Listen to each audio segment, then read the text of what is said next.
हसन वल हुसैन महबूब रब्बिल मशरिक़ैन व रब्बिल मग़रिबैन मौलाना व मौला सकलैन सैयदना व नबीना व शफ़ीना व तबीबना व हबीबना व करीमना व इमामना व मलजाना व मुग़ीसना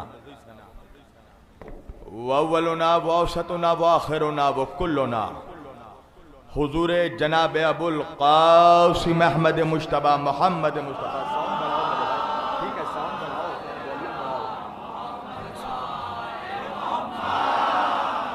वहल बैतिही तय्यबीन अत्ताहिरीन अलमासूमीन अलमज़लूमीन अलमुंतखबीन अलमुंतजबीन अलगुर्रिल मयामीन व अस्हाबिहिल मुत्तक़ीन अलमुंतखबीन अलमुंतजबीन व लअनतुल्लाहि अला अदाइहिम अजमईन मिन यौमिना हाज़ा इला क़याम यौमिद्दीन अम्मा बअदु फ़क़त क़ाल अल्लाहु तआला फ़िल फ़ुरक़ानिल हमीद वल मुहकम किताबिहिल मजीद व क़ौलहुल हक़ बिस्मिल्लाहिर रहमानिर रहीम लक़द काना लकुम फ़ी रसूलिल्लाहि उस्वतुन हसना सदक़ल्लाहुल मौलानाल अलियुल अज़ीम व बल्लग़ना रसूलुहुन नबियुल अमीनुल करीम व नहनु अला ज़ालिका लमिनश शाहिदीन व शाकिरीन वल्हम्दुलिल्लाहि रब्बिल आलमीन। एक बार दिगर दरूद पढ़े सब मिलकर मोहम्मद वाले मोहम्मद पर।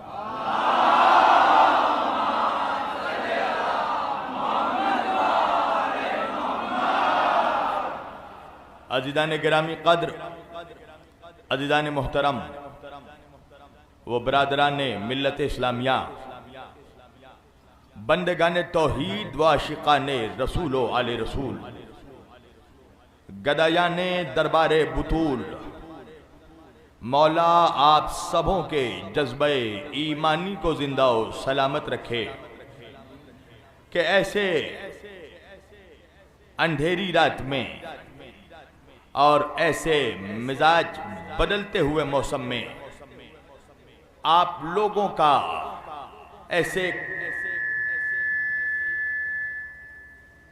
ऐसे मिजाज बदलते हुए मौसम में आप लोगों का ऐसे कसीर मजमे के तहत फर्शे अज़ाए हुसैनी पे आके बैठना इस बात का ऐलान कर रहा है कि मिजाज मौसमों के बदलते हैं, अकीदों के नहीं बदलते।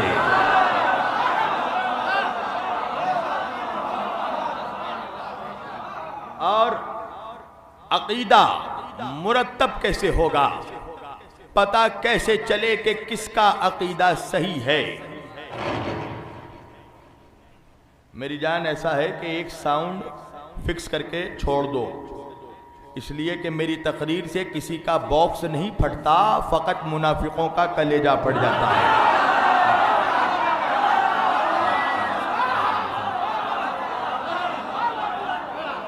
हाँ, देखिए मेरी आवाज इस वक्त बिल्कुल भी, देखिए ये यही होता है, गाड़ी चाहे कितनी भी अच्छी हो, अगर ड्राइवर कच्चा होगा तो एक्सीडेंट होगी। मुसलमानों ने भी यही किया कि 1400 बरस से इस्लाम की गाड़ी कच्चे ड्राइवरों के हवाले कर दी।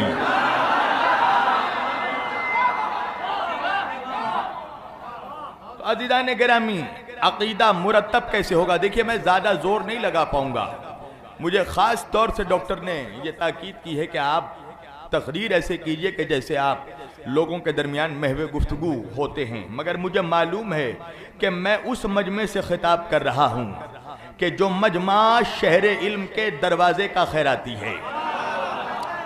अगर कलीम जोर ना भी लगाए तो कलाम पर जरूर बोलेगा मजमा। तो अज़ीज़ान गिरामी, अकीदा मुरत्तब कैसे होगा, पता कैसे चले कि किसका अकीदा दुरुस्त है?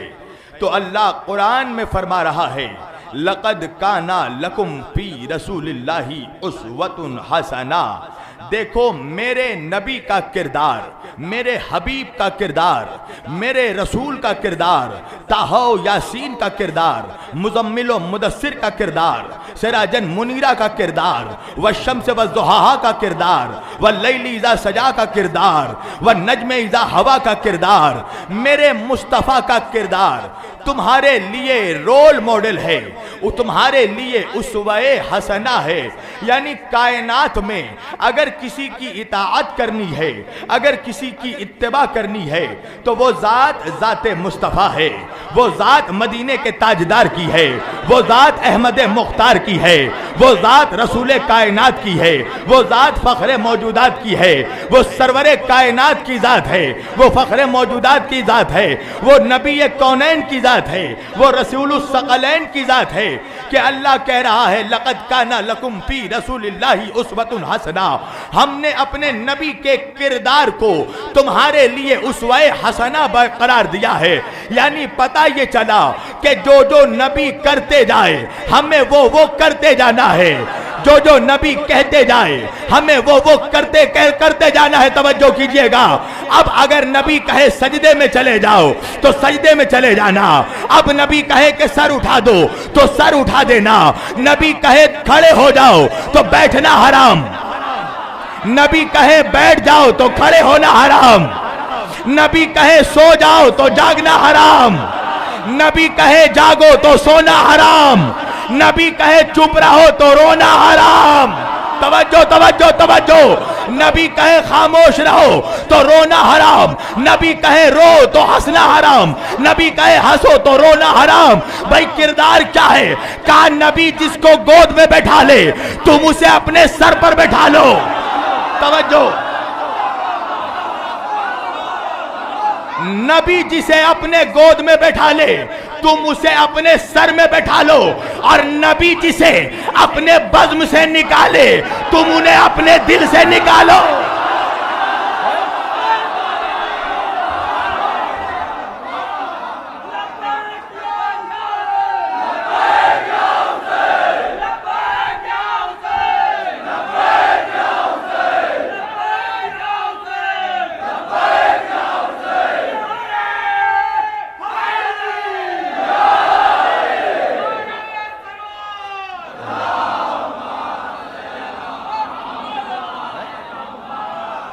अब नबी का किरदार जमाने के लिए उसवाए हसना है।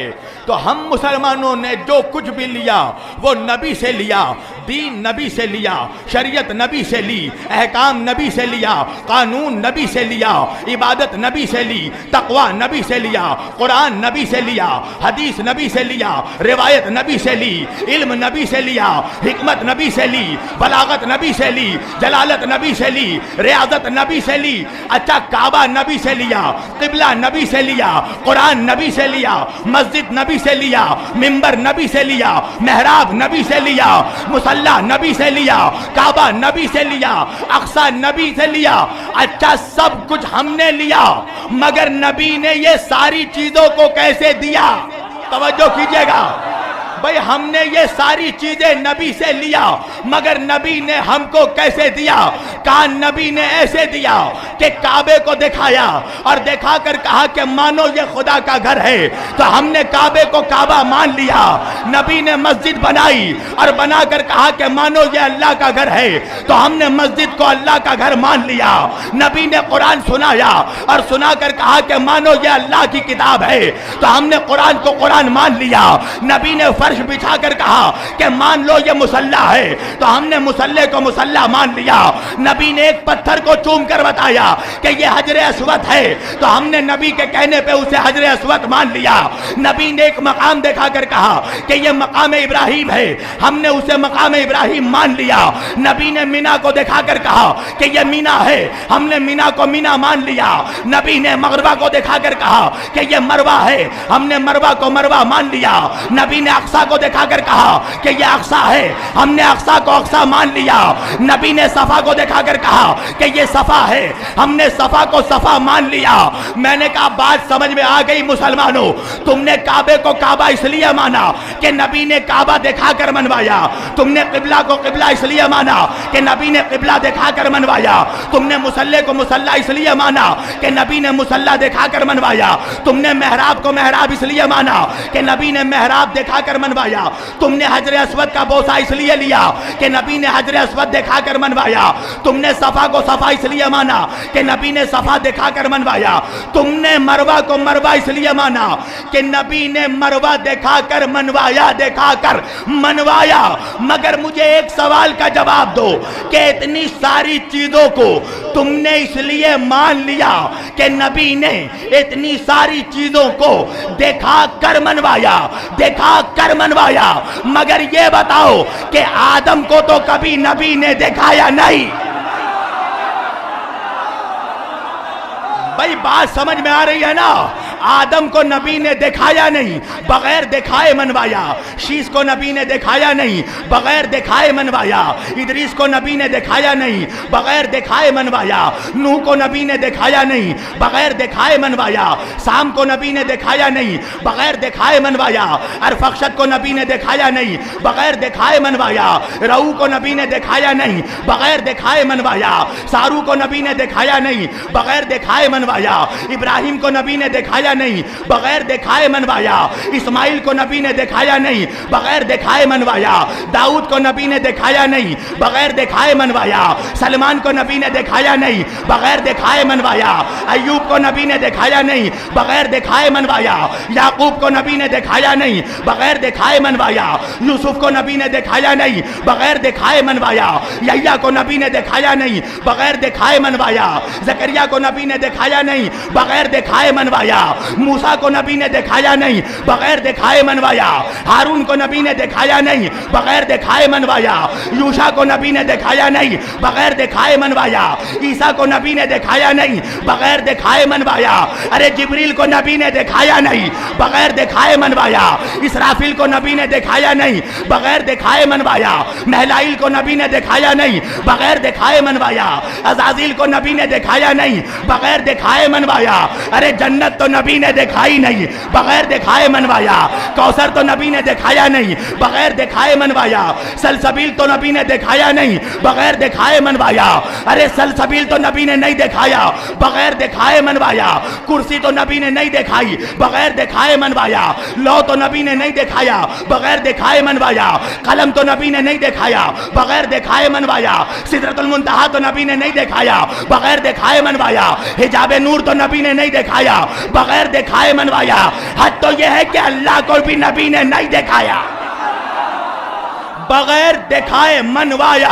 तो अब मुझे ये बताओ, बात ये समझ में आई कि जो नबी ने दिखाया उसे भी मानना पड़ेगा, जो नबी ने नहीं दिखाया उसे भी मानना पड़ेगा। अगर कोई मुसलमान ये कहे कि हम आदम को तो मानेंगे, शीश को नहीं मानेंगे, हम इब्राहिम को तो मानेंगे, इस्माइल को नहीं मानेंगे, हम मूसा को तो मानेंगे, ईसा को नहीं मानेंगे, हम दाऊद को तो मानेंगे, सलेमान को नहीं मानेंगे, हम जिब्रील को तो मानेंगे, मिकाइल को नहीं मानेंगे, हम जन्नत को तो मानेंगे, कौसर को नहीं मानेंगे, हम तूबा को तो मानेंगे, सलसबील को नहीं मानेंगे, हम अर्श को तो मानेंगे, कुर्सी को नहीं मानेंगे, हम लौ को तो मानेंगे, कलम को नहीं मानेंगे, हम महफूज को तो मानेंगे, हिजाब को नहीं मानेंगे।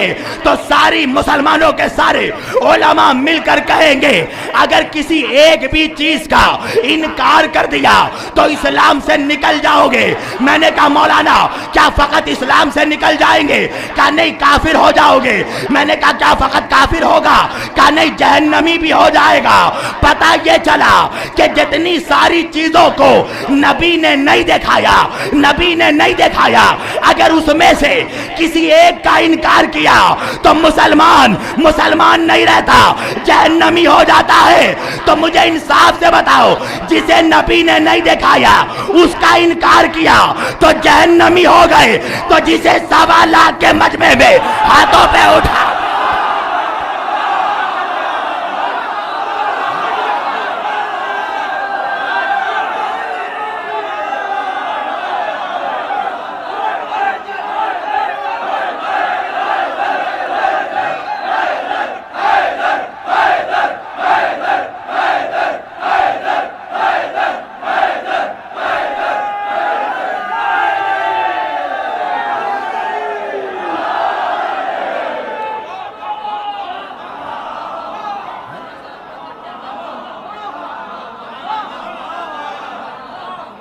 वो सारी चीजें जिसे नबी ने नहीं दिखाया, उसमें से किसी का इनकार किया तो जहन्नमी हो जाओगे। तो जिसे 1.25 लाख सहाबा के मजमे में हाथों पे उठाकर दिखाया, तवज्जो कीजिएगा, उसे जिसे हाथों पे उठाकर दिखाया और उसे जिसे कांधों पर बिठाकर दिखाया,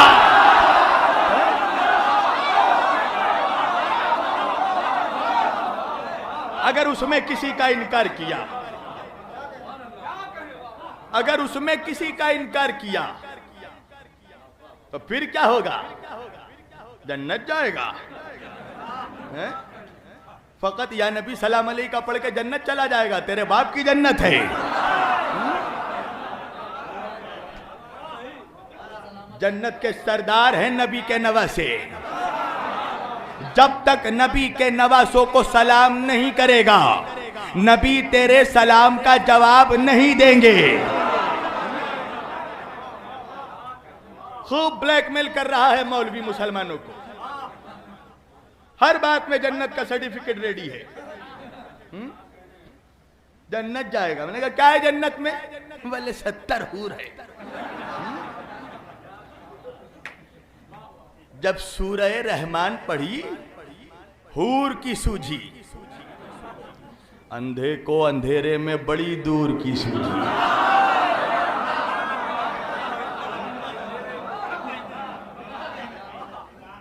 अच्छा, जिसे हाथों पे उठा कर दिखाया, जिसको कंधों पर बिठा कर दिखाया।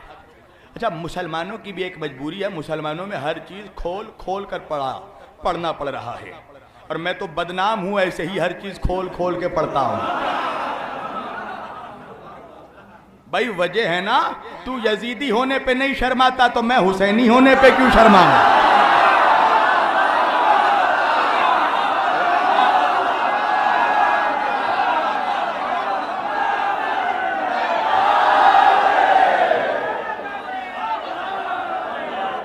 आओ मैं भी आज कुछ चीजें खोल खोल कर पढ़ता हूं, दिखाता हूं नबी ने कब कांधों पर बैठाया, कब हाथों पे उठाया। ईद का दिन आने वाला है, करीब है ईद का दिन। अरब के 2 सबसे बड़े बच्चे, नहीं ये जुमला गलत है, अरब के नहीं, कायनात के 2 सबसे बड़े बच्चे। कौन? हसनैन करीमैन सैयदैन नय्यरैन शरीफैन क़िबलतैन हरमैन इमामैन सैयदैन।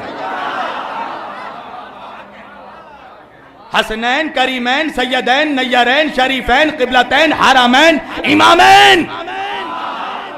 अरब के 100 सबसे और कायनात के 2 सबसे बड़े बच्चे हसन और हुसैन खड़े हैं किसके सामने? कायनात की सबसे बड़ी मां के सामने। अच्छा, वो माँ ऐसी माँ है जिसका मुकाबला मुसलमानों की माँ भी नहीं कर सकती। सैयदा ताहिरा बुतूल अज़रा इंसिया हौरा बिन्त रसूल अल्लाह जनाबे फातिमतुज़ ज़हरा।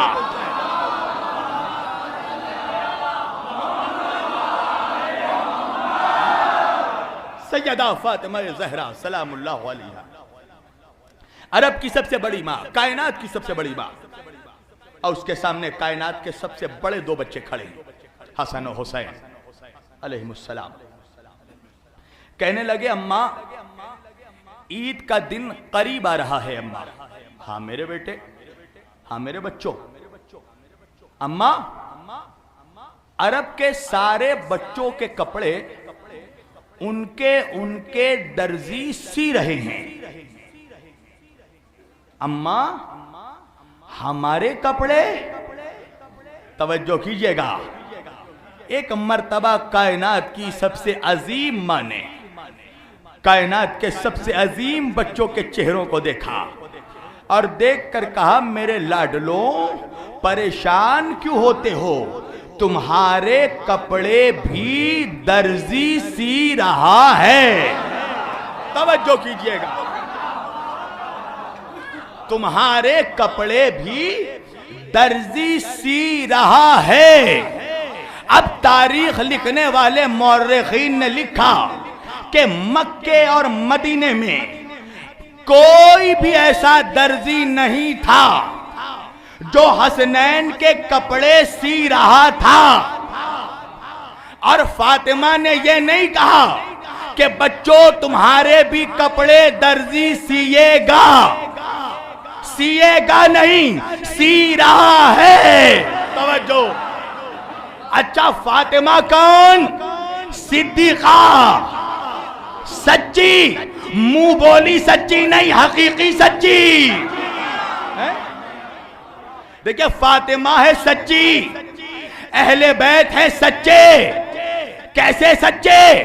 कि जब एक सारे झूठे मुबाहले के मैदान में आकर जमा हो गए तो नबी फकत इन्हीं सच्चों को लेकर निकले। समझ में आ रही है बात? तो अहले बैत हैं सच्चे। अच्छा, अब वो मौलवी ही क्या जो अहले बैत की अजमत हजम कर जाए? मौलवी साहब कहने लगे तो सच्चे तो हम भी हैं। मैंने कहा हाँ हाँ मेरी जान, तू बहुत बड़ा सच्चा है, वाकईन तू सच्चा है। अच्छा, हम भी सच्चे हैं, आप भी सच्चे हैं, सब सच्चे हैं, है ना भाई सच्चे? आप लोगों ने दिन भर में एक सच तो बोला होगा, हफ्ते में एक सच तो बोला होगा, महीने में एक सच तो बोला होगा, साल में एक सच तो बोला होगा। तो सच्चे तो हम सब हैं। तो हम भी सच्चे, अहले बैत भी सच्चे। क़िबला मौलवी साहब कहने लगे तो हम भी सच्चे, अहले बैत भी सच्चे, तो फिर हम में और अहले बैत में क्या फर्क है? मैंने कहा वही फर्क है जो तहारत में और निजासत में है, वही फर्क है जो रोशनी और अंधेरे में है, वही फर्क है जो आसमान और जमीन में है, वही फर्क है जो आफताब और जर्रे में है। क्या मतलब? मैंने कहा सुन, हम भी सच्चे हैं, अहले बैत भी सच्चे हैं, मगर हमारे सच्चे होने में, अहले बैत के सच्चे होने में एक बहुत बड़ा फर्क है। कैसा फर्क है? मैंने कहा सुन, हम कैसे सच्चे? कैसे सच्चे? मैंने कहा हम ऐसे सच्चे हैं कि जो हो जाए वो कह दे, आखिरी आदमी तक। हम कैसे सच्चे? कहा जो हो जाए वो कह दे। अहले बैत कैसे सच्चे? कहा जो कह दे वो हो जाए। फर्क समझ में आ रहा है? मेरी जान थोड़ा साउंड बढ़ाओ माइक का। हम कैसे सच्चे? थोड़ा साउंड बढ़ाओ माइक का। हम कैसे सच्चे? जो हो जाए वो कह दे। अहले बैत कैसे सच्चे? कहा जो कह दे वो हो जाए। तवज्जो कीजिएगा। तो अब जब फातिमा ने कह दिया कि तुम्हारे कपड़े दर्जी सी रहा है, तो कयामत तो आ सकती है, मगर कौले फातिमा रद्द नहीं हो सकता। अब इधर फातिमा के लब हिले, वहां कुदरत को, मशीयत इलाही को जोश आया, हुक्म दिया है जन्नत के रिजवान, है जन्नत के फरिश्ते, फौरन दर्जी बनकर जा, हसनैन के लिए कपड़े लेकर जा। हसन के लिए सब्ज कपड़ा आया, हुसैन के लिए सुर्ख कपड़ा आया। आप पहुंचे ही नहीं। हसन के लिए सब्ज कपड़ा, हुसैन के लिए सुर्ख कपड़ा आया। सवाल यह है कि कहां से आया?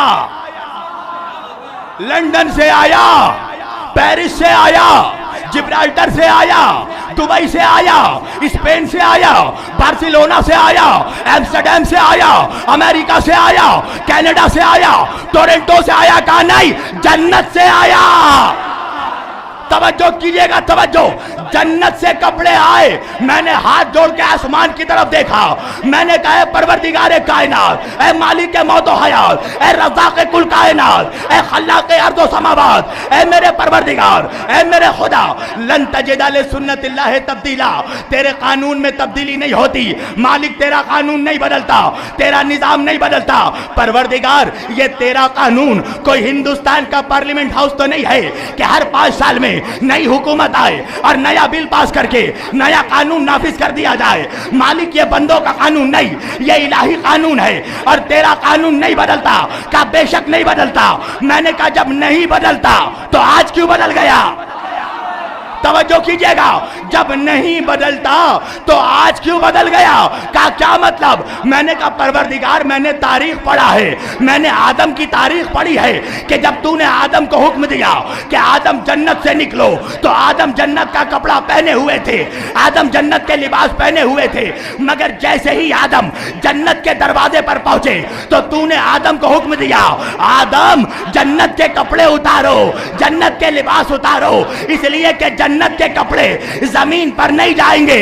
तो परवरदिगार कानून बन गया ना कि जन्नत के लिबास जमीन पर नहीं जाएंगे, चाहे आदम हो चाहे हसनैन, जब नहीं जाएंगे तो परवरदिगार किसी के लिए नहीं जाएंगे। मगर मैंने ये देखा कि तेरा कानून बदल गया, तूने आदम से जन्नत के कपड़े उतरवाए, हसनैन के लिए जन्नत के कपड़े भिजवाए। आखिर वजह क्या है? एक मिसाल दूंगा भाई, मैं अभी यहाँ उन्नाव में आया हूँ, सफीपुर में आया हूँ, ये तुम्हारे बस्ती में आया हूँ। अब जब मैं आया तो मैं मेहमान हूँ ना, मैं कलकत्ते से आया हूँ ना, मैं बंगाल से आया हूँ ना, तो जब मुझे बुलाया तो मेहमान नवाजी तो करोगे ना। तुमने मुझे अपने कमरे में ठहराया, जब मैं खादिम भाई के कमरे में गया तो मुझे कमरे में ठहराया गया। जब मैं कमरे में दाखिल हुआ तो कमरे के अंदर बेड था, बेड के ऊपर गद्दा था, गद्दे के ऊपर चादर थी, चादर के पहलू में तकिया था, तकिए के पहलू में कंबल था। अब जब मैं बेडरूम में दाखिल हुआ तो तकिए का भी इस्तेमाल किया, गद्दे का भी इस्तेमाल किया, चादर का भी इस्तेमाल किया, कंबल का भी इस्तेमाल किया। मगर इंसाफ से बताना जमाल नगर वालों कि जब मैं यहां से होकर अपने वतन कलकत्ते वापस जाऊंगा तो क्या यहां का तकिया ले जाऊंगा? क्या यहां का गद्दा ले जाऊंगा? क्या यहां की चादर ले जाऊंगा?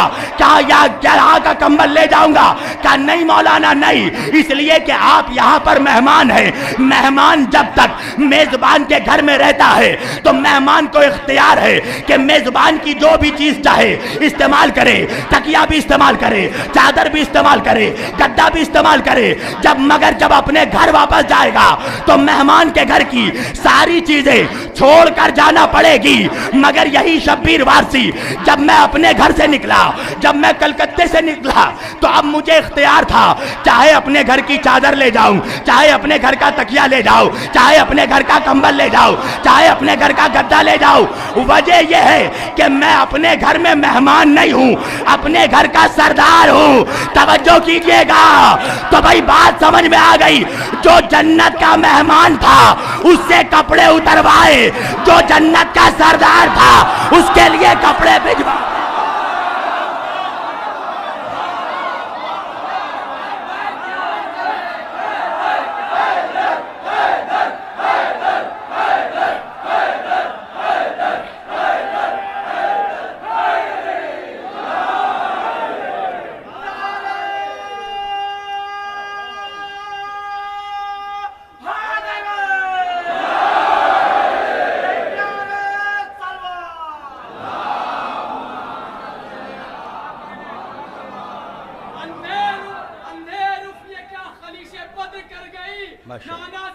साउंड बढ़ाओ मेरी जान, साउंड बढ़ाओ।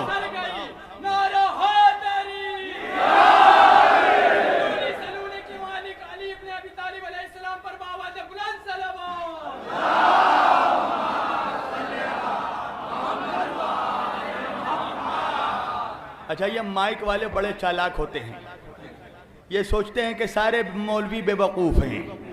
मेरी जान, समझदार बावर्ची पूरे डेग में हाथ नहीं डालता, वो फकत 2 चावल उठाता है और समझ में आ जाता है डेग का मेयार क्या है। ये बदमाशी क्या कर रहा है पता है आपको? जब मैं आवाज बढ़ा रहा हूं तो ये आवाज स्लो कर दे रहा है, और जब मैं स्लो बोल रहा हूं तो ये आवाज बढ़ा दे रहा है। इससे कहो एक आवाज करके बैठ जाए, वरना मजलिस नहीं पढ़ पाऊंगा मैं। एक बाबा से बुलंद सलावत पढ़े आप सब मिलकर।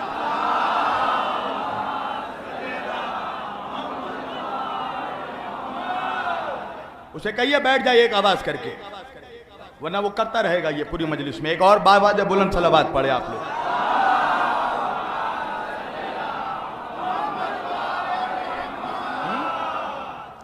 तो कहा जो मेहमान था उससे जन्नत के कपड़े उतरवाए, जो सरदार था उसके लिए कपड़े भिजवाए।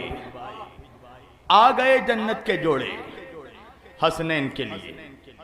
अब कायनात के सबसे बड़े नवासों के पास कायनात का सबसे बड़ा नाना आया।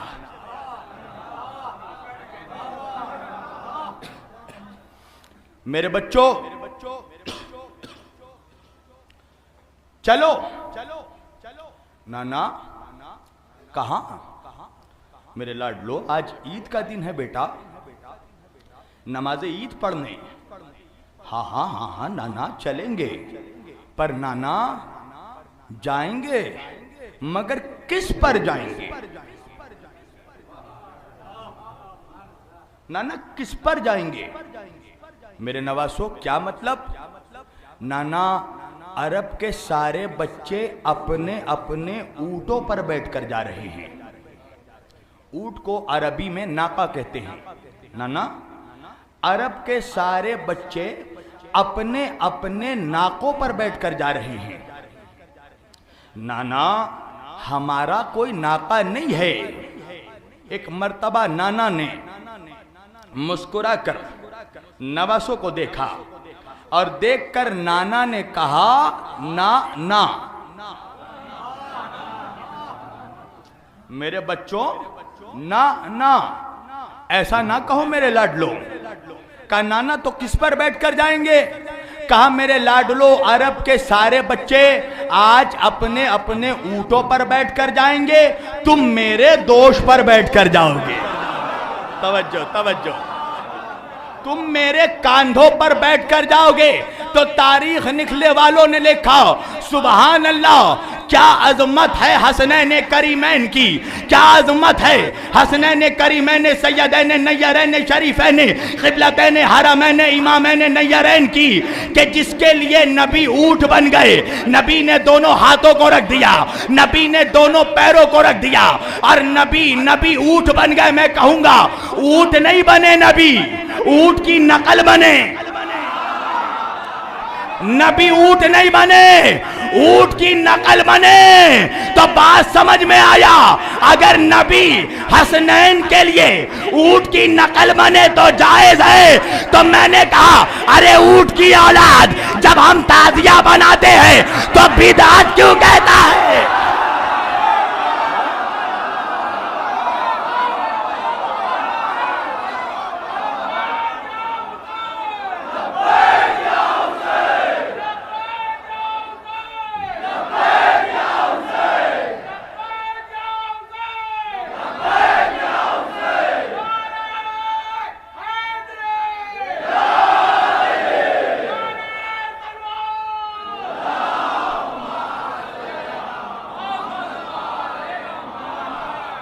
नबी हसनैन के लिए ऊंट की नकल बन सकते हैं, तो क्या हम हुसैन के लिए उनके रोजे की नकल नहीं बना सकते? आओ मेरे लाडलो, सवार हो जाओ मेरे कंधों पर। तारीख ने लिखा, इमाम हसन और हुसैन नबी के कंधों पर सवार हुए। नबी उसी हालत में घर से निकले। जैसे ही घर से निकले, एक मर्तबा बहुत बड़े सहाबी रसूल ने यह मंजर देखा। मुसलमानों के दूसरे खलीफा सहाबी रसूल ने यह मंजर देखा। का सुबहान अल्लाह, कितनी खूबसूरत सवारी है, सुबहान अल्लाह, कितनी खूबसूरत सवारी है। तारीख दानों ने लिखा कि नबी के जमाल नुमा चेहरे पे जलाल पैदा हो गया। सहाबी रसूल कदमों में गिर गया। कहा या रसूल अल्लाह, मुझसे कोई गलती हो गई। नबी ने कहा, मेरे सहाबी तूने क्या कहा? कहा मैंने कहा सुबहान अल्लाह, कितनी खूबसूरत सवारी है। नबी ने कहा ये भी तो बोल, कितने खूबसूरत सवार।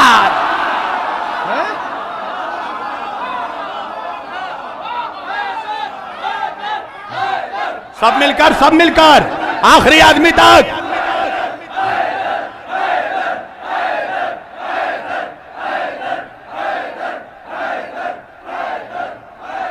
नारा हैदरी।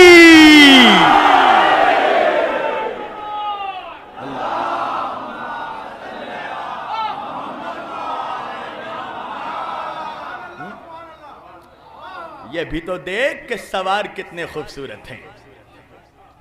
अब ये तो है बेटों का मकाम। आओ मैं दिखाता हूं बाप का मकाम। बाप को फकत उठाया नहीं है, कांधों पर चढ़ाया भी है। कब का हो गया फतेह मक्का, आ गए नबी काबे में। जितने छोटे छोटे बुत थे नबी ने तमाम बुतों को तोड़ दिया, मगर 3 बड़े बड़े बुत काबे की छत पर, लातो मलातो उज्जा। अब नबी कैसे तोड़े? मौलवी ने कहा कि अली ने कहा या रसूल अल्लाह आइए मेरे कंधों पे सवार हो जाइए। तो नबी ने क्या कहा? नबी ने कहा अली तुम रिसालत का बोझ नहीं उठा सकोगे। मैंने कहा तेरा बाप खड़ा था वीडियो कैमरा लेकर। अली तुम रिसालत का बोझ नहीं उठा सकोगे। मैंने कहा ताज्जुब है, घोड़ा उठा ले, ऊंट उठा ले, खच्चर उठा ले, नाका उठा ले, अली ना उठाए। भाई ताज्जुब क्यों करते हो? भाई नबी घोड़े पर बैठे के नहीं, तो घोड़े ने बोझ उठाया के नहीं? नबी ऊंट पर बैठे के नहीं, तो ऊंट ने उठाया के नहीं? तो अली ना उठा सके। पता ये आज चला कि रिवायत में डंडी मार दी गई। बहरहाल कुछ भी हुआ हो, अब नबी ने अली को कहा अली आओ मेरे कंधों पे सवार हो जाओ। अली नबी के कंधों पर सवार हुए, तवज्जो कीजिएगा। और नबी ने कहा अली तोड़ो बूतों को। अली बूतों को तोड़ो। नबी के कंधों पर अली सवार हैं। एक मर्तबा नबी ने अली को देखा, अली ने नबी को देखा, इशारों में बात हुई। एक मर्तबा नबी ने कहा अली कैसा महसूस कर रहे हो? अली ने नबी को देखकर कहा आका आज अपने आप को इतनी बुलंदी पर महसूस कर रहा हूं कि अगर आप हुक्म दे दें तो आसमान के सितारों को तोड़कर आपके कदमों में डाल दूं। अब मेरा सवाल यह होता है कि जब बूतों को तोड़ने की बात आई तो नबी फकत अली को क्यों भेज रहे हैं? किसी और को भेज देते बूतों को तोड़ने। नबी ने फकत अली को क्यों भेजा? वजह यह है कि अगर अली के अलावा नबी ने बूतों को तोड़ने के लिए किसी और को भेजा होता तो अरब के बुत परस्त रहते, अरब के बुत परस्त कहते आज उन्हीं बूतों को तोड़ने आ गया, कल तक तेरे बाप दादा जिसको सजदा करते थे। मगर अली को किसी ने कुछ नहीं कहा तो जमाने वाले जानते थे हमारा बाप और है, अली का बाबा।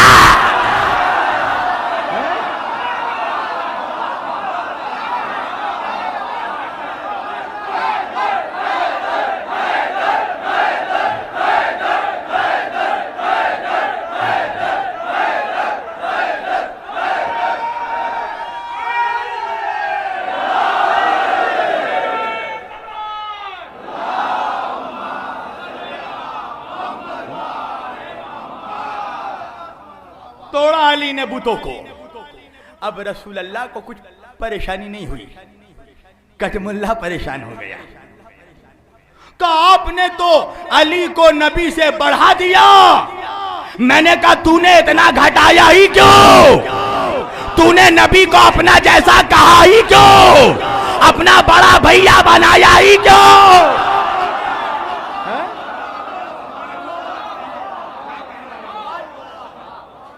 तो जाहिर बात है भयंकर, जब तू नबी को अपना जैसा समझेगा तो हम अली की अजमत बयान करेंगे, तुझे लगता है कि बढ़ा दिया। हालांकि तुझे मालूम ही नहीं कमबख्त मनहूस बाप की औलाद कि हम अली की अजमत बताकर दरअसल जमाने को नबी की अजमत समझाना चाहते हैं। और हम जमाने को बताना चाहते हैं कि देखो जिस नबी का शागिर्द अली ऐसा, अल्लाह जाने उस अली का आका नबी कैसा।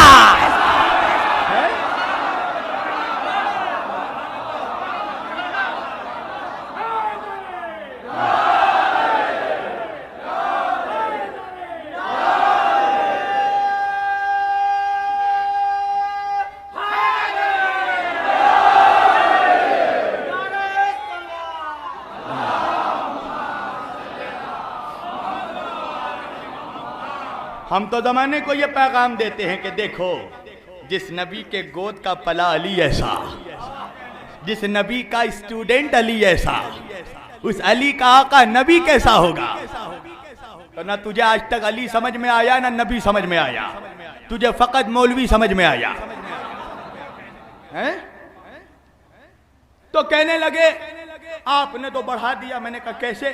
कारे वो कटमुल्ला का कांधा नहीं था, वो रसूल अल्लाह का कांधा, वो दोषे रिसालत, वो कांधा नबूवत, उस पे मोहरे नबूवत, उस पे कुरान लिखा, उस पे ला इलाहा इल्लल्लाह, उस पे मोहम्मदुर रसूलुल्लाह, और उन सबों पर अली के कदम,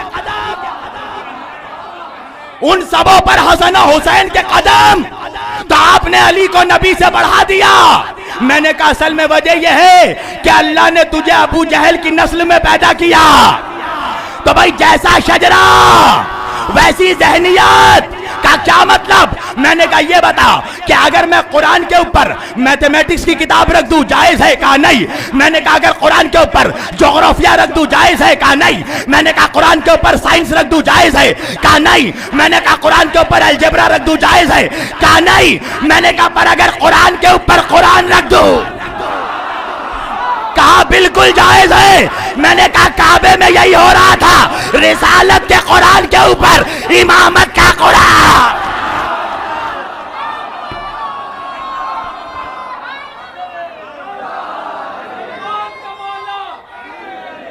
सब मिलकर आखिरी आदमी तक अली अली अली अली, आखिरी आदमी तक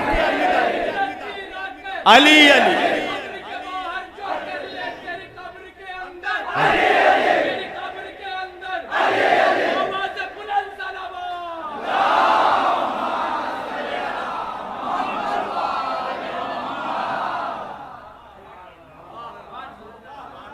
रिसालत के कुरान के ऊपर इमामत का कुरान सवार है, नूर के ऊपर नूर सवार है, या यूं कह लूं कि नूर के हाथों में नूर बुलंद है। हाथों पे अली को उठाकर कहा मन कुन तो मौला हो फहाजा अली मौला। अब हदीस तो झुटला नहीं पाए, इसलिए कि आलम इस्लाम के सच्चे रावियों ने इस हदीस को नकल किया। यह ऐसी हदीस है जिसके रावी 18,000 साहबा, 18,000 मुसल साहबा ने जिसको रिवायत की है। वो हदीस है मन कुन तो मौला हो फहाजा अली मौला। हदीस का इनकार नहीं कर सके तो तर्जुमे में डंडी मार दी। बोले मौला के माने दोस्त के हैं। मैंने कहा बे कमबख्त ये तो देख, नबी ने ये नहीं कहा कि अली मौला है, नबी ने कहा मैं जिसका मौला हूं। तो नबी तेरे अब्बा के फ्रेंड हैं, हैं? नबी दोस्त है मौलवी का। जरा गौर से देखो, आज तबलीगी जमात का अमीर शरीयत, अमीर तबलीगी जमात मौलाना तारिक जमील साहब हमारे बहुत अजीज दोस्तों में हैं। अभी उनका वीडियो कुछ दिनों पहले बहुत वायरल हुआ, मुनाफिकों के कलेजों में छुरी चल गई, उन पे भी फतवा लग गया है? क्या कहा तारिक जमील ने? कहा नबी ने फरमाया है मन कुन तुम मौला हो फहाजा अली मौला। मैं जिसका मौला अली उसका मौला। तारिक जमील कहते हैं कि मौला के माने दोस्त के नहीं हैं, इसलिए कि नबी उम्मत का दोस्त नहीं है, उम्मत का सरदार है। तो नबी ये कह रहे हैं कि मैं जिसका सरदार अली उसका सरदार। मैंने कहा पाकिस्तान का तारिक जमील समझ गया, मगर हिंदुस्तान का मौलवी जलील नहीं समझा, मुफ्ती जलील नहीं समझा। अच्छा, पाकिस्तान से ही एक एतराज चला, सुनिएगा। और अजीब बात, तारिक जमील ने जब यह हदीस बयान की तो आप देखेंगे उनके क्लिप में उन्होंने फौरन कहा कि देखिए मैं सही हदीस बयान कर रहा हूं, मगर मैं देख रहा हूं कि कुछ लोगों के चेहरे परेशान हो रहे हैं। तारिक जमील को भी समझ में आ गया जहां जिक्र अली होगा वहां मुनाफिक का चेहरा जलकर कबाब होगा।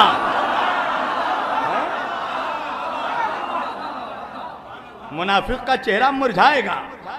है ना। इसलिए कि अली की मोहब्बत बाप की विरासत से नहीं, मां की शराफत से मिलती है। तारिक जमील ने कहा कि जब तक मैंने यह हदीस नहीं पढ़ी थी मैं हजरत अली कहता था, जब मैंने यह हदीस पढ़ ली तो अब मैं उन्हें हजरत अली नहीं मौला अली कहता हूं। हैं? तो नबी कह रहे हैं मैं जिसका मौला अली उसका मौला। पाकिस्तान के ही एक मौलवी ने, मैं नाम नहीं लूंगा इसलिए कि पाक मिंबरों से नजिस लोगों का नाम नहीं लिया जाता, कहने लगे कि ये हदीस अकली एतबार से सही नहीं है। कहा क्यों सही नहीं है? अब देखिएगा उनकी इल्लत, लानत हो ऐसे दिमाग पर। अकली दलील से साबित नहीं है ये हदीस। कहा कैसे? का वजह यह है कि अगर नबी ये कहते कि मैं मौला हूं उम्मत का तो भी हम मान लेते, और अगर नबी कहते कि फकत अली मौला है तब भी हम मान लेते, मगर नबी कह रहे हैं कि मैं भी मौला हूं। तवज्जो कीजिएगा, अली भी मौला है, मैं भी मौला, अली भी मौला। का तो प्रॉब्लम क्या है? का इसलिए कि एक जंगल में दो शेर नहीं रह सकते। तवज्जो, एक जंगल में दो शेर नहीं रह सकते, तो एक कौम का दो सरदार एक वक्त में नहीं हो सकता। सुनिएगा, आप जवाब शब्बीर वारसी दे रहा है, कहने लगे कि एक वक्त में एक कौम का दो सरदार नहीं हो सकता, दो मौला नहीं हो सकता।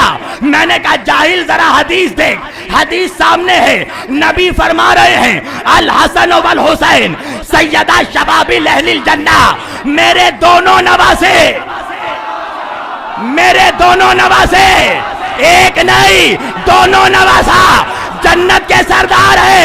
मैंने कहा जब एक वक्त में जन्नत के दो सरदार हो सकते हैं तो एक वक्त में उम्मत के भी दो सरदार।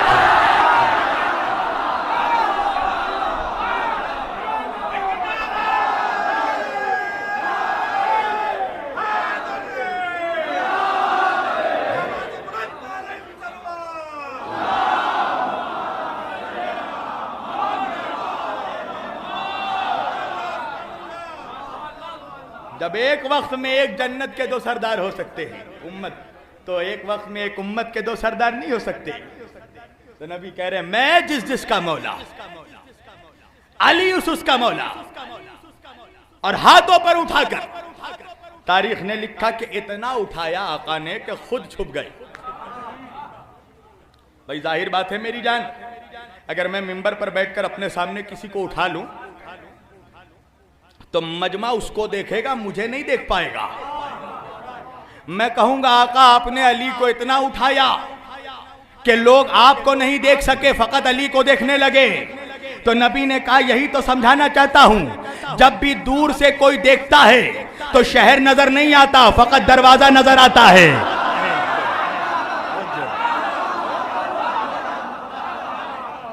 जब दूर से देखोगे तो शहर नजर नहीं आएगा, फकत दरवाजा नजर आएगा।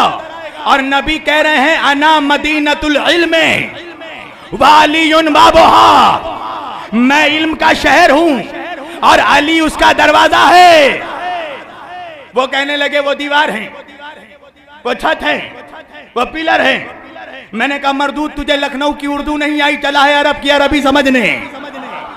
अगर नबी कहते अना बैतुल इल्म, मैं इल्म का घर हूं, तो मैं भी मानता कि जब घर है तो कोई दीवार भी होगी, कोई छत भी होगा, कोई पिलर भी होगा, कोई खिड़की भी होगी। मगर नबी कह रहे अना मदीनतुल इल्म, मैं इल्म का शहर हूं। शहर की दीवारें नहीं होती, शहर का छत नहीं होता, शहर की खिड़की नहीं होती, शहर का फकत दरवाजा।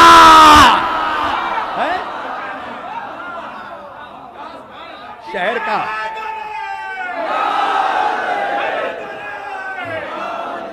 शहर का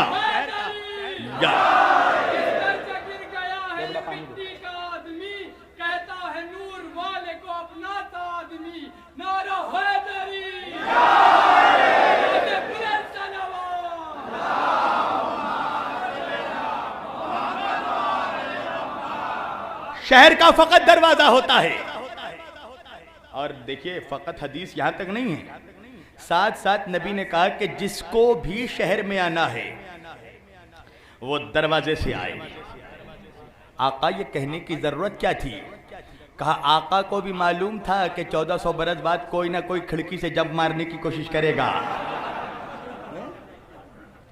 और देखिए जितने शरीफ लोग हैं वह दरवाजे से आते हैं, और जितने चोर चोटे डाकू मवाली गुंडे लुच्चे कुच्चे ये सब खिड़की तलाश करते हैं। नबी ने कहा खिड़की बनाऊंगा ही नहीं, फकत दरवाजा रहेगा। अच्छा सुनिए, एक वाकया तकरीर में समेट रहा हूं। फिर मुसलमानों के जमाते अहले सुन्नत के सवाद आजम के 4 इम्मा अरबा में एक बहुत बड़ा नाम है इमाम अहमद बिन हंबल रहमतुल्लाह का। इमाम अहमद बिन हंबल के पास एक मुनाफिक आया, और अकेले नहीं आया, एक अली वाले को साथ लेकर आया। अली वाले को लेकर आया किस लिए? मुनाफिक चाहता यह था कि अली वाले को जलाए। इस कमबख्त को पता ही नहीं कि जलना तो बनी उमैया का मुकद्दर है।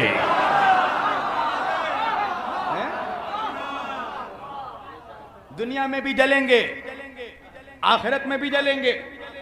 आया बड़ा अली वाले को जलाने। सुनिएगा, अली वाले को लेकर आया जलाने के लिए इमाम अहमद बिन हंबल के पास। आके सलाम किया। इमाम अहमद बिन हंबल ने जवाब सलाम दिया। उस मुनाफिक ने कहा कि इमाम मैं आपसे एक सवाल करना चाहता हूं। कहा क्या है तेरा सवाल? कहा मुझे यह बताइए कि अल्लाह के रसूल के पास, नबी के पास जिब्रील कितनी मर्तबा नाजिल हुए? नबी के पास जिब्रील कितनी मर्तबा आए? इमाम अहमद बिन हंबल ने कहा 12,000 मर्तबा, 12,000 टाइम्स, 12,000 मर्तबा जिब्रील नबी के पास आए। उसने कहा कि इमाम अहमद कुरान की आयत तो 6,666 है, तो जिब्रील 12,000 मर्तबा कैसे आए? इमाम अहमद बिन हंबल ने कहा कभी हसनैन का दर्जी बनकर आया, कभी रोटियां लेने के लिए आया, कभी रिजवाने जन्नत बनकर आया, कभी नवासों का झूला झूलाने आया है? अब इसने देखा कि बाजी तो पलट रही है, ये क्या हो गया? गेम उलट गया। अब एक मर्तबा का अच्छा ये बताइए नबी के पास जिब्रील कितनी मर्तबा आए? का 12,000 मर्तबा। अब एक मर्तबा वो घूमा और घूमकर अली वाले को तंजिया निगाह से देखा, और देखकर तंजिया अंदाज में इमाम अहमद बिन हंबल से पूछा कि इमाम अहमद नबी के पास जिब्रील कितनी मर्तबा आए? कहा 12,000 मर्तबा। अब इसने तंजिया अंदाज में कहा तो ये बताइए कि अली के पास जिब्रील कितनी मर्तबा आए?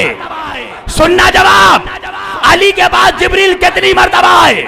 इमाम अहमद बिन हंबल मुस्कुराए और मुस्कुराकर कहा 24,000 मर्तबा। अब मुनाफिक का चेहरे का रंग उड़ गया, परेशान हो गया। कहा इमाम अहमद बिन हंबल ये क्या बात है? नबी के पास 12,000 मर्तबा, अली के पास 24,000 मर्तबा, वजह क्या है? इमाम अहमद बिन हंबल ने कहा तुझे नहीं मालूम, नबी शहर है, अली दरवाजा है, तो जो शहर में आएगा दरवाजे से वो लौट कर जाए।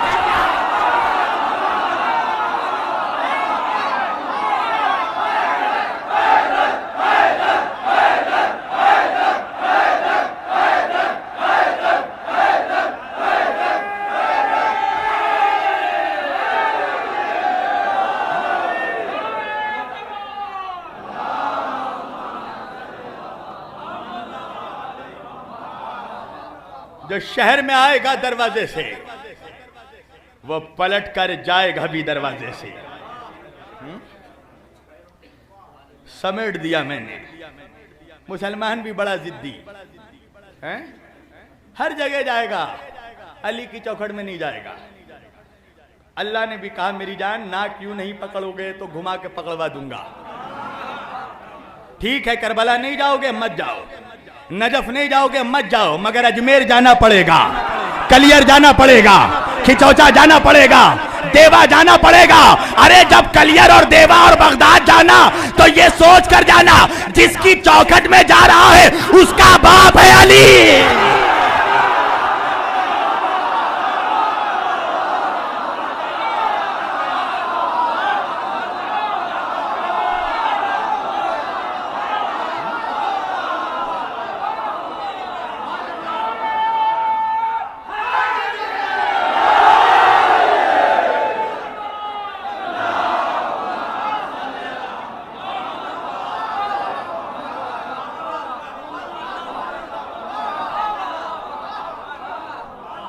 हर एक हाल में शजरा जरूर बोलेगा, हर एक हाल में शजरा जरूर बोलेगा, जो खुश नसब है वो नारा जरूर बोलेगा, जो खुश नसब है वो नारा जरूर बोलेगा। और कोई भी बोले ना बोले मगर खुदा की कसम अली की शान में काबा जरूर।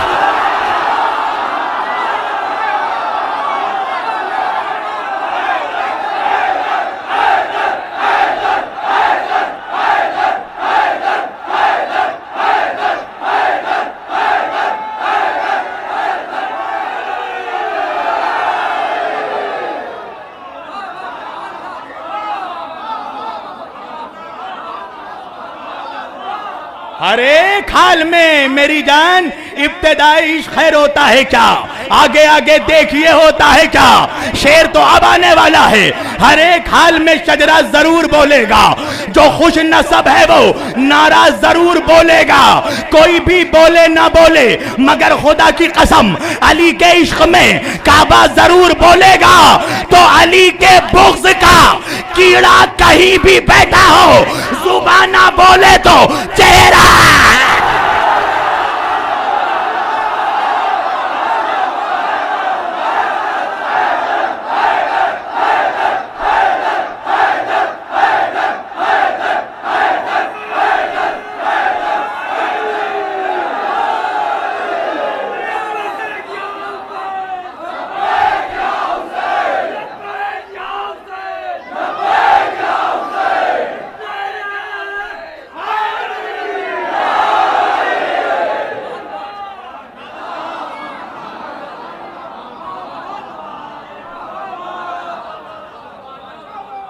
तुझे पता ही नहीं है बेवकूफ, और नारा लग रहा है ख्वाजा मेरा महाराजा। गौस का दामन नहीं छोड़ेंगे। अबे इन सबों के बाप है अली। जिस वारिस की चौखट में जा रहा है, जिस मखदूम की चौखट में जा रहा है, जिस ख्वाजा की चौखट में जा रहा है, वो सब अली के दर के भिखारी हैं। उन सबों को विलायत तब मिली है जब अली ने विलायत की भीख दी है। इसलिए कि वली वली नहीं बन सकता जब तक अली अली ना करे।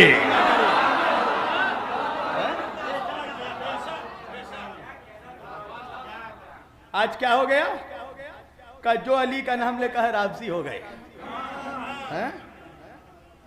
यही एक मुसलमान बचा बैठा है कम बखत। पहले आज से 10 साल 20 साल पहले हर मुसलमान के दरवाजे पर पंजतन का नाम लिखा होता था।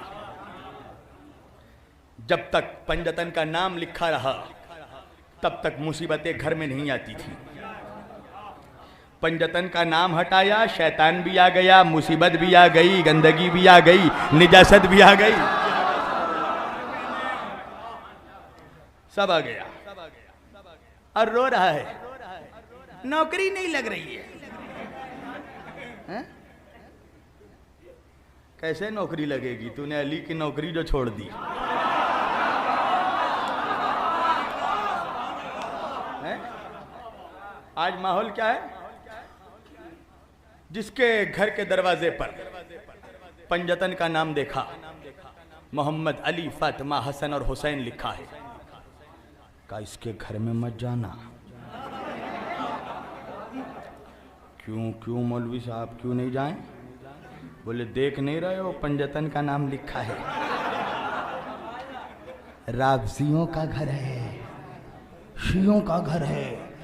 अच्छा अच्छा अगर किसी की खानकाह के दरवाजे पर पंजतन का नाम लिखा है, का उस खानकाह में भी मत जाना। क्यों? देख नहीं रहे हो मोहम्मद अली फातिमा हसन हुसैन लिखा है, पंजतन का नाम लिखा है, क्यों ना जाएं? राफजियों की खानकाह है। अच्छा, अगर किसी की दरगाह में पंजतन का नाम लिखा है, का इस दरगाह में भी मत जाना। क्यों? का इसलिए राफजियों की दरगाह है।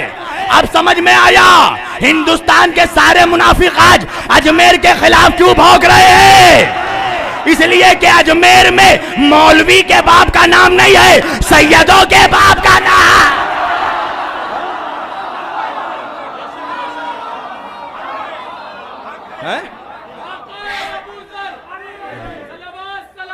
अली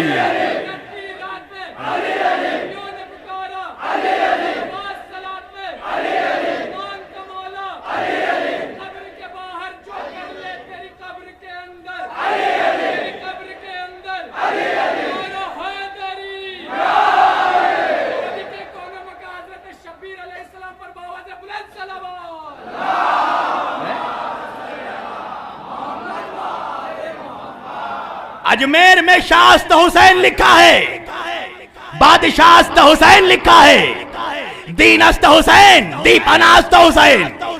का के उस दरगाह में मत जाना। क्यों? का देख नहीं रहे हो पंजतन का नाम लिखा है, राफजियों की दरगाह है। अगर किसी मस्जिद के दरवाजे पर पंजतन का नाम लिखा है, का इस मस्जिद में मत जाना। क्यों? का देख नहीं रहे हो पंजतन का नाम लिखा है, राफजियों की मस्जिद है। अल्लाह ने भी कहा जिब्रील एक काम करो, जन्नत के दरवाजे पर पंजतन का नाम।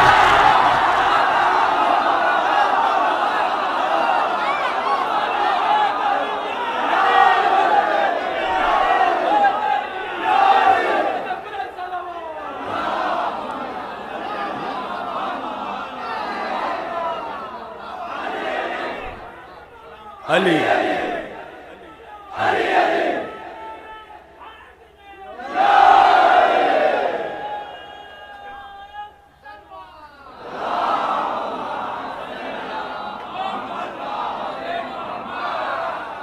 अल्लाह ने भी कहा जिब्रील एक काम करो, जन्नत के दरवाजे पे मोहम्मद अली फातिमा हसन हुसैन का नाम लिख दो। अरे जो घरों में नहीं जाता, राफजियों का घर है, वो मस्जिद में भी नहीं जाए, राफजियों की मस्जिद है। वो जन्नत में भी ना जाए, राफजियों की जन्नत है। मेरी जान अब भी मौका है, समझ जा। कयामत करीब है। कयामत में बीवी शौहर को नहीं पहचानेगी, शौहर बीवी को नहीं पहचानेगा, औलाद माँ बाप को नहीं पहचानेंगे, माँ बाप औलाद को नहीं पहचानेंगे। जिस मुल्ला के चक्कर में आकर तूने मौला का दामन छोड़ा है, वो मौलवी अपने बाप को नहीं पहचानेगा, आपको क्या पहचानेगा।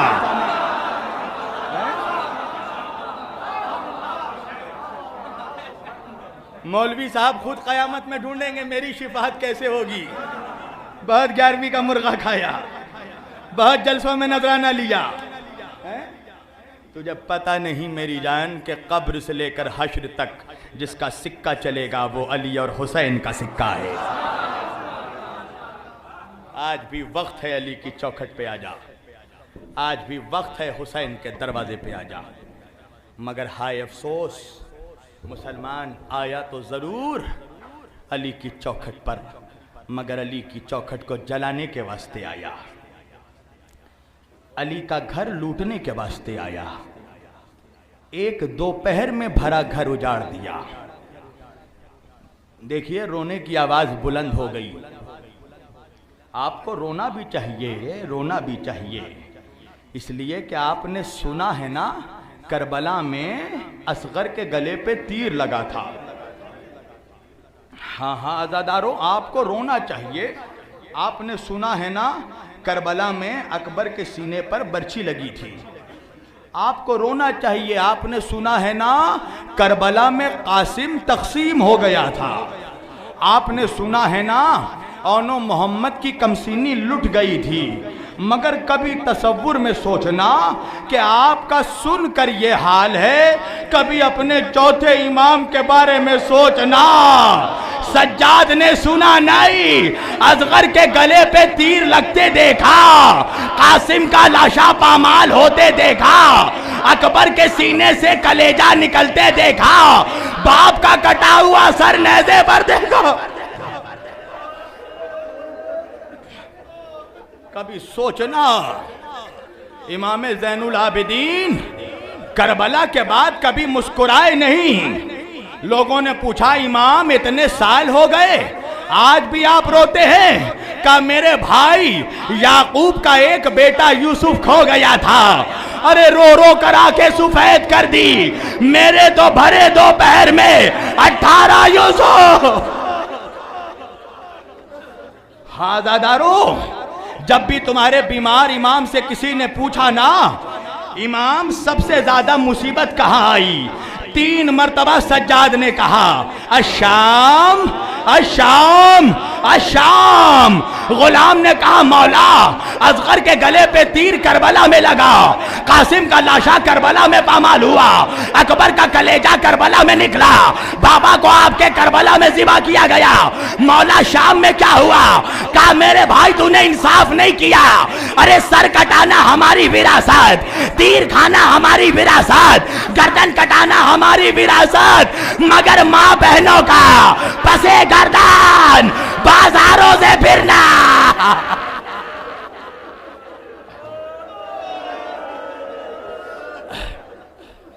सुन सकोगे अदादारो, का मिनहाल मत पूछो। जब बाजारे शाम में हमारा काफिला दाखिल हुआ ना, तो चारों तरफ शीशे लगे हुए थे, तमाशाई ढोल बजा रहे थे, लोग तालियां बजा रहे थे कि बागियों का काफिला आ गया। अरे कोई हमें कोड़े मारता था, कोई हमें ताजियाने मारता था, कोई हमें पत्थर मारता था, और मिनहाल जब किसी को पत्थर भी ना मिला तो बाला खाने में औरतें जाती थी, खौलता हुआ पानी लाती थी, हमारे ऊपर डाल देती थी। अरे मेरी सकीना,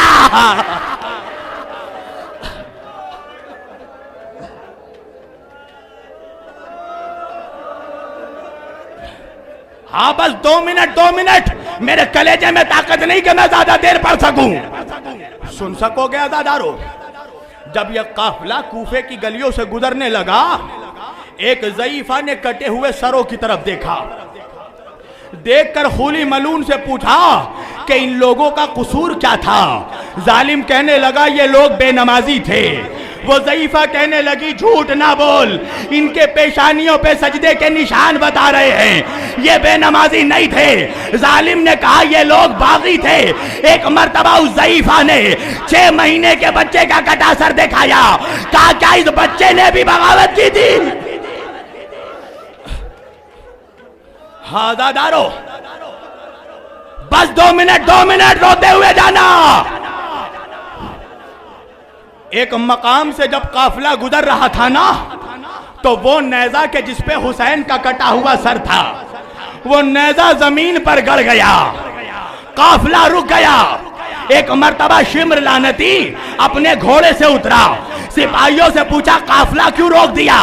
कहा, इसलिए कि हुसैन का कटा हुआ सर रुक गया है। हुसैन का सर जिस नेज़े पे है वो नेज़ा गड़ गया जमीन पर, हम निकालना चाह रहे, नेज़ा निकलता नहीं। सुन सकोगे अज़ादारो, शिम्र इमाम हुसैन के सर के पास नहीं गया, एक मर्तबा ताजियाना निकाला, कोड़ा निकाला, तुम्हारे बीमार इमाम के पास गया, सज्जाद के पुष्ट पर कोड़े ताजियाने। ज़ैनब ने कहा, मेरा भतीजा बीमार। सज्जाद ने तड़प कर कहा, जालिम मुझे कोड़े क्यों मारता है, मुझे ताजियाने क्यों मारता है? शिम्र ने कहा, तेरे बाबा हुसैन का कटा हुआ सर रुक गया है, चल के पूछ अपने बाबा से, काफिला क्यों रोक दिया? सुन सकोगे, एक मर्तबा सज्जाद मौला हुसैन के कटे हुए सर के करीब आए, आके कहने लगे, बाबा बाबा काफिला क्यों रोक दिया? बाबा बाबा जालिम ताजियाने मारता है, बाबा बाबा जालिम कोड़े मारता है बाबा। एक मर्तबा कटे हुए सर से आवाज आई, सज्जाद मुझे भी गवारा नहीं मेरे लाल कि तुझे कोड़े मारे जाए, तुझे ताजियाने मारे जाए। का बाबा तो काफिला क्यों रोका? का सज्जाद मेरी सकीना नाके से गिरकर जंगल में खो गई है। सज्जाद देख मेरी सकीना। ज़ैनब ने सुना, अरे बेखजावा ऊंट से खुद को गिराया। बस 2 मिनट। ज़ैनब जंगल की तरफ दौड़ी, आवाज दी, सकीना, सकीना कहाँ हो सकीना, सकीना कहाँ हो सकीना, तेरे भैया को कोड़े मारे जा रहे हैं। शहजादी ज़ैनब ने देखा जंगल में एक झाड़ी के हिलने की आवाज आई। ज़ैनब उस झाड़ी के करीब गई। अब जो झाड़ी हटाकर देखा, क्या देखा? एक नकाबपोश बीबी गोद में सकीना को लिए प्यार कर रही है। ज़ैनब ने कहा, बीबी आप कौन है? वरना अब तक कोई इस बच्ची को तमाचे मारता है, कोई गोशवारे नोचता है, कोई बाल नोचता है, आप कौन है जो इसे प्यार कर रही है? अरे बीबी ने नकाब हटाया, ज़ैनब नहीं पहचाना, तेरी माँ फातिमा। अरे बाहों में बाहें डाल दी। अम्मा तब कहाँ थी?